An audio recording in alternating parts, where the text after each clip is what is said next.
हे बघा, कोणी म्हटल्यानंतर कोणी सांगत नाही. आता इथे शिवसेनेच्या कार्यक्रमामध्ये किती मुस्लिम आहे असं कोणाच्या म्हणण्याने काही गोष्टी हिरवागार होऊन जातील आणि पिवळ्यागार होऊन जातील ह्याला काय अर्थ नाही आहे. उलट माझा त्यांचा सल्ला आहे की अशा पद्धतीचे वक्तव्य करून जी देशामध्ये राज्यामध्ये शांतता आहे ती बिघडवू नये. संजय राऊत सारखे चक्रा मारत आहे आणि त्यांना काय माहिती कोण सून आणि कोण सासरा. ऑलरेडी या गोष्टी बोलण्यापुरता त्यांच्या मर्यादित आहे. त्यांना हे माहीत नाही आहे की आम्ही महाराष्ट्रामध्ये सगळ्यात 2 नंबरचा पक्ष म्हणून या ठिकाणी परफॉर्मन्स केलेला आहे.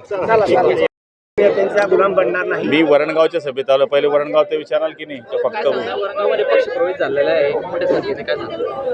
हे बघा, वरणगावमध्ये या ठिकाणी राष्ट्रवादीचे प्रमुख कार्यकर्ते जे मागच्या काळामध्ये जिल्हा परिषद सदस्य राहिले, सरपंच राहिले, नगरसेवक राहिले, त्यांनी आज बहुतेक या ठिकाणी कार्यकर्त्यांबरोबर या ठिकाणी शिवसेनेमध्ये प्रवेश केलेला आहे.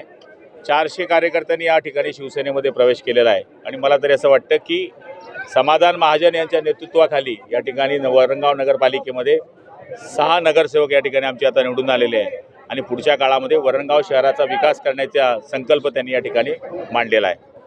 आता वरणगाव हे भाजपचा बालकिल्ला होता. आता तुम्ही भाजपच्या बालकिल्ल्यामध्ये सुरंग लावलेला आहे. अनेक लोक शिंदे सरकारमध्ये पक्षप्रवेश करत. हे बघा, आम्ही भाजप शिवसेनेचा प्रस्ताव युतीचा केलेला होता, मांडलेला होता, पण तो होऊ शकला नाही. भाजपचेही काही नगरसेवक निवडून आले, आमचेही नगरसेवक निवडून आले, अपक्ष नगराध्यक्ष निवडून आले. असं विचित्र काम या ठिकाणी झालेलं आहे. पण तरीसुद्धा महायुती म्हणून महायुतीच्या माध्यमातून जी कामं आम्हाला करता येतील ती करण्याचा आम्ही पुढच्या काळामध्ये प्रयत्न करू. हो, इम्तियाज जलील म्हणताय येत्या काळात आम्ही महाराष्ट्र पूर्ण हिरवागार करू असं इम्तियाज जलील म्हणताय महाराष्ट्र पूर्ण हिरवागार करू. हे बघा, कोणी म्हटल्यानंतर कोणी सांगत नाही. आता इथे शिवसेनेच्या कार्यक्रमामध्ये किती मुस्लिम आहे असं कोणाच्या म्हणण्याने काही गोष्टी हिरवागार होऊन जातील आणि पिवळ्यागार होऊन जातील ह्याला काय अर्थ नाही आहे. उलट माझा त्यांचा सल्ला आहे की अशा पद्धतीचे वक्तव्य करून जी देशामध्ये राज्यामध्ये शांतता आहे ती बिघडवू नये. संजय राऊत म्हणतायत की एकनाथ शिंदे रुसून बसलेले आहेत आणि दिल्लीला सोनबाई सारखे चक्रा मारत आहेत. आणि त्यांना काय माहिती कोण सून आणि कोण सासरा. ऑलरेडी या गोष्टी बोलण्यापुरता त्यांच्या मर्यादित आहे. त्यांना हे माहीत नाही आहे की आम्ही महाराष्ट्रामध्ये सगळ्यात 2 नंबरचा पक्ष म्हणून या ठिकाणी परफॉर्मन्स केलेला आहे. त्यांचा गुलाम बनणार नाही. मी वरणगावच्या सभेत आलो. पहिले वरणगावचं विचाराल की नाही तर फक्त वरणगावमध्ये पक्ष प्रवेश झालेला आहे. मोठ्या संख्येने काय सांगतो?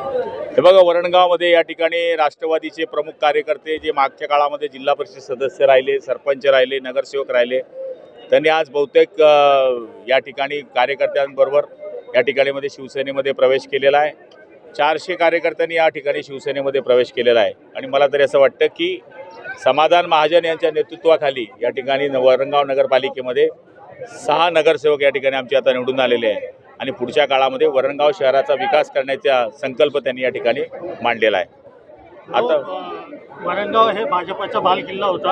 आता तुम्ही भाजपच्या बालकिल्ल्यामध्ये सुरंग लावलेला आहे. अनेक लोक शिंदे सरकारमध्ये पक्षप्रवेश करत. हे बघा, आम्ही भाजप शिवसेनेचा प्रस्ताव युतीचा केलेला होता, मांडलेला होता, पण तो होऊ शकला नाही. भाजपचेही काही नगरसेवक निवडून आले, आमचेही नगरसेवक निवडून आले, अपक्ष नगराध्यक्ष निवडून आले. असं विचित्र काम या ठिकाणी झालेलं आहे. पण तरीसुद्धा महायुती म्हणून महायुतीच्या माध्यमातून जी कामं आम्हाला करता येतील ती करण्याचा आम्ही पुढच्या काळामध्ये प्रयत्न करू. हो, इम्तियाज जलील म्हणताय येत्या काळात आम्ही महाराष्ट्र पूर्ण हिरवागार करू असं इम्तियाज जलील म्हणताय महाराष्ट्र पूर्ण हिरवागार करू. हे बघा, कोणी म्हटल्यानंतर कोणी सांगत नाही. आता इथे शिवसेनेच्या कार्यक्रमामध्ये किती मुस्लिम आहे असं कोणाच्या म्हणण्याने काही गोष्टी हिरवागार होऊन जातील आणि पिवळ्यागार होऊन जातील ह्याला काय अर्थ नाही आहे. उलट माझा त्यांचा सल्ला आहे की अशा पद्धतीचे वक्तव्य करून जी देशामध्ये राज्यामध्ये शांतता आहे ती बिघडवू नये. संजय राऊत म्हणतायत की एकनाथ शिंदे रुसून बसलेले आहेत आणि दिल्लीला सोनबाई सारखे चक्रा मारत आहेत. आणि त्यांना काय माहिती कोण सून आणि कोण सासरा. ऑलरेडी या गोष्टी बोलण्यापुरता त्यांच्या मर्यादित आहे.